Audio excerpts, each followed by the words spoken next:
What's going on, guys? So today we're going to be talking about, does this apply to you?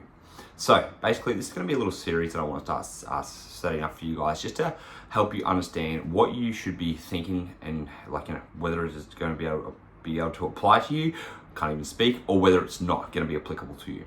And this comes from the realm basically of bodybuilding, because on social media, people who look the best are usually pushed to the top, and usually at the moment it's the bodybuilding, it's the comp preppers, it's all those type of people. And with that, I just thought there's a lot of practices that they do that I don't think people need to worry about. There's also a lot of practices that they do follow that are also recommended, that will help you make progress. So I want to help you be able to discern whether you should be following something or whether you shouldn't be following something, right? So the first thing we're going to be talking about is macro specificity.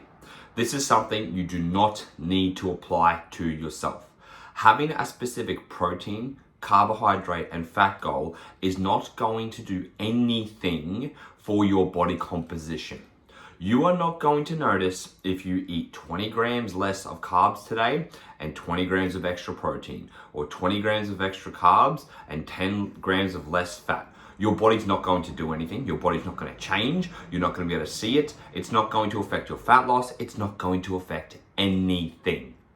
Unless you are extremely lean, and when I say extremely lean, like under 8% body fat for males and probably about under 18 body fat percentage for females, maybe even lower, that's when you're going to notice if an extra 60 grams of carbohydrates will make a difference to you, because you'll be filled out or not. If you're not that extreme low, which I don't assume you are, because again, we're talking about normal people here, you don't need to worry about your macro composition as much as you think.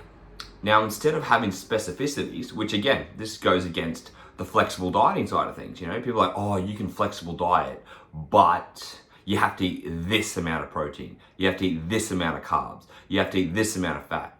And if you feel like if you don't hit those targets, you feel like a failure, or you've done something wrong, when in reality, that's quite rigid. That's not flexible success. So what you want to do instead, having the flexible mindset, is having ranges, okay? We want a protein range. We want a protein range of 1.6 to 2.2 grams per kilogram of body weight. So you have a good fluctuation of ranges there. 1.6 all the way to 2.2, that gives you a lot of wiggle room. So on certain days, you might only get 1.6. You're like, oh, it's not the 2 grams. That's okay. On other days, you're gonna have higher protein intake, and that's absolutely okay too. So a range of 1.6 to 2.2 grams per kilogram of body weight for protein. And then for fats, we want 0.6 grams per kilogram of body weight as a minimum. A minimum means the least amount you should be having. When people say, oh, but can I have more than the minimum? Yes, that is your minimum intake, right? People forget what the fucking word minimum means. So 0.6 grams per kilogram of 0.6 grams per kilogram of body weight for fat is what we want to be aiming for. The reason for this, we want the minimum fat intake, is because we need it for nutrient transport. So vitamin A, E, D, and K are fat soluble. They are transported with fat itself, so you need that. They are good for sex steroids, so basically hormone production, and also with cellular membrane function. So I can't even say that word right. So there are a lot of things that the body needs fat for. Now, we don't need a huge amount of fat. We actually need a little bit amount of fat to be able to synthesize these things and to be able to do what it needs to do. So that 0.6 grams is actually quite low, right? And that means from there you can have more if you want. And now that you have those ranges, you have more flexibility in apparently what's called a flexible diet, with what should be flexible.